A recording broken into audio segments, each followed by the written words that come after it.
Hi,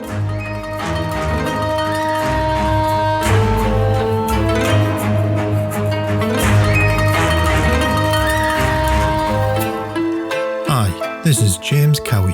Welcome to my podcast on Hadrian's Wall, the Romans. Join me on a journey into the history of the wall, its fortifications, and how this amazing World Heritage Site holds so much information on the Romans and their lives.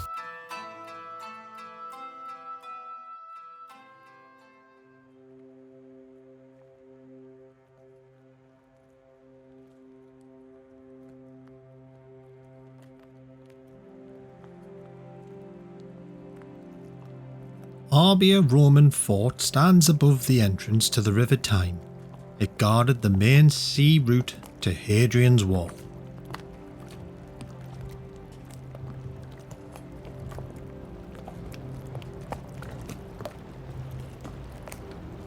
In the Roman times, the river was considerably shallower. The supply of the Roman frontier was essential, so they brought in Tigris bargemen from Mesopotamia, now known as Iraq. They organised and masterminded the movement of commodities and equipment. This, in turn, explains the fort name, Place of the Arabs.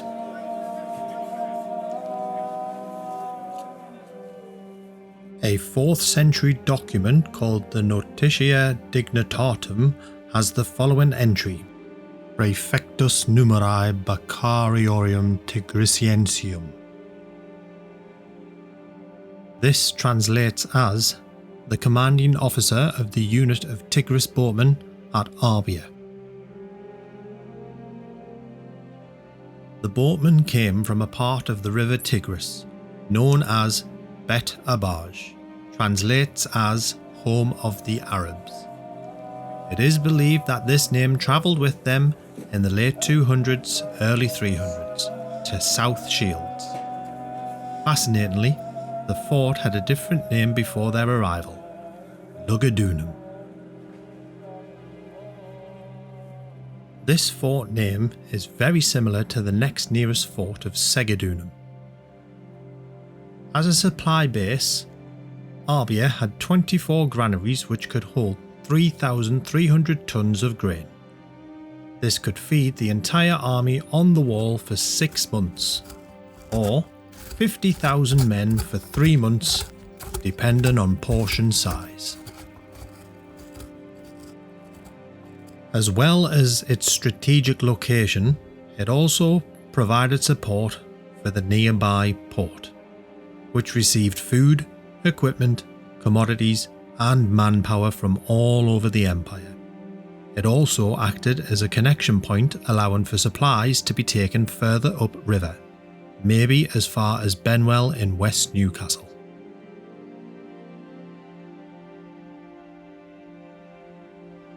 The 6th Legion built the fort.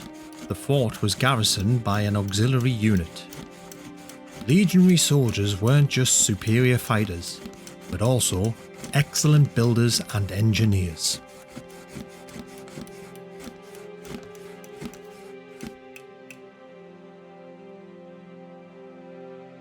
It would have been a huge undertaking. The land would have been surveyed first, then a suitable building stone was found and sourced. Finally, it was quarried. Once quarried, it would have been shaped and transported to Arbeia. For the mortar and plaster, the Romans would have sourced lime, gravel, and sand. The landscape in those days would have been rich with trees. The Romans would use these for roof beams, walls, floors, gateways, and doors. Local clay would also have been used for making roof tiles and kilns built to fire them. This was a male-dominated time. Women had no official role to play at all. The men organised, built, hunted, and so forth. But judging by the number of jewellery items and hairpins that have been found at Arbeia, it was definitely not an all-male environment. We know that the commanding officer's wife and her female slaves would have lived in the fort. It's possible that the centurion's wife and families would have too. We also know that for the first 40 years of the fort's occupation, rank and file soldiers were not allowed to marry. With this in mind, not a lot of women lived inside the fort. So where did they live? Why, of course, the vicus. This is the civilian settlement located outside the fort's perimeter. I want you to take a moment and imagine you're stood right there in the middle of the vicus. You're surprised. Not one person looks older than 40. And then the stench hits you. The butcher is butchering and all the waste is running down an open sewer. The houses aren't connected to the sewer works, and you witness a civilian throwing a bucket of urine and excrement into this open sewer. It's a hot day, and the smells and sights are unbearable. You realise why no one is over 40 years old. Diseases and viruses are rampant. You're extremely lucky to survive past 10 years old. Those inside and outside of the fort shared a symbiotic relationship. Those outside the fort provided things like a tavern, a butchery, a clother, and the Roman soldiers came and spent their money there. In turn, the people outside of the fort were always defended by the Roman fort, so they did not have to worry about raids. Unique to Arbeia, it provides the only example of a tile kiln built within a fort's perimeter anywhere in the country. Usually, tile kilns were built outside the fort, but due to a devastating fire between AD 286 and AD 318, the fort underwent a redesign that required many more tiles. We don't really know why and can only guess that maybe they wanted the kiln closer to where they were working. Tiles weren't just needed for roofs. The commanding officer's bathing area had underfloor heating and required tiles to support the floor. On display at Arbeia are some tiles showing evidence of dogs, soldiers' hobnail boots, tiles with lettering on, and some decorative chimney pots. Arbeia is more than one fort. The stone fort we can visit and see today was built in AD 163. With Hadrian's wall being built in AD 122, we can see that the stone fort precedes the wall by approximately 40 years. Excavations and evidence gathered suggest that there was already a well-established fort here, but not in the exact same location. Also, 3 periods of occupation have been identified here, before the stone fort was built in AD 163. The presence of a nearby wooden Roman fort in the later 1st century has been suggested with small quantities of pottery and reused building work found. We also have evidence from the early 2nd century too. Excavations discovered quarry pits, 2 timber buildings, and a Roman road.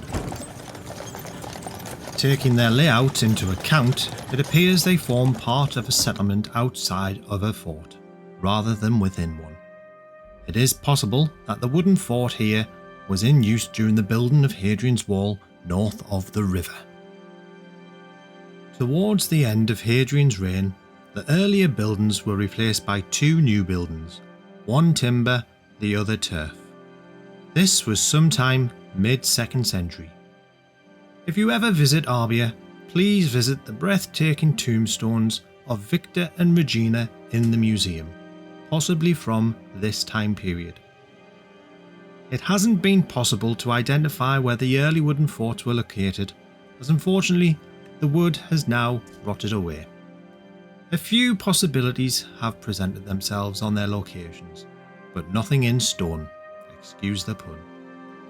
2 locations are either south or southeast, maybe on the slightly higher ground, and the other to the west on the flat ground. Both locations now are covered with modern buildings. To the west is a school, and to the south are houses.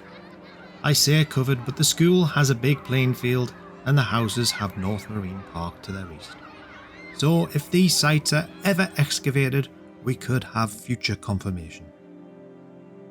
In 1876, archaeologists discovered the remains of 3 swords which were part of a larger collection of items found in the rampart of the fort's southeast corner.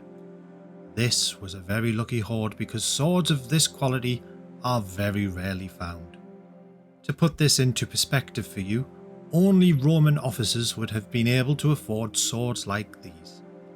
It appears the swords had been deliberately buried like this as part of an offering to the gods. When the fort was extended to become a supply base in about AD 208, this collection of military equipment was buried into the rampart. The greater the richness and value of the deposits, the more chance the Romans had of winning favour. The long swords found in the hoard was made around about AD 200 and is of the type used by an auxiliary soldier. On one side of the sword is Mars, god of war, and on the reverse is an eagle between 2 standards. This was used to represent power. Evidence found at Arbeia also suggests that there were possibly at one time 3 emperors staying there. The discovery was one of the largest collections of imperial ceilings to be found so far in any Roman fort within Roman Empire. The ceilings, which is a small lead disc, was attached to the wire or string tied around the pieces of baggage and supplies to ensure that they were not tampered with before reaching their destination. Arbeia today is one of the most extensively reconstructed Roman forts in the country.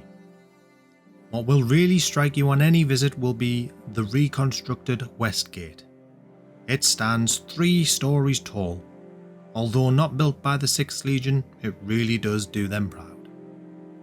The history of the fort really stems from the Antonine Wall. The Antonine Wall was a turf wall which straddled Scotland from the Forth to the Clyde. The decision was taken by the Romans to withdraw from the Antonine Wall and reoccupy Hadrian's Wall. Arbeia preserved maritime links with southeast England and the continent. It was a military garrison, home to about 480 foot soldiers and 120 cavalrymen. Alas, in AD 210, the fort had been expanded to become a supply base to support Emperor Septimius Severus's new campaign in Scotland. In AD 211, the Emperor died, and any further military ambition on Scotland ended.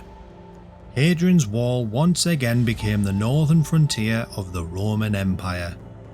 This is when Arbeia instead became the supply base for forts along the wall, a role it continued to play until the collapse of the empire in the 5th century.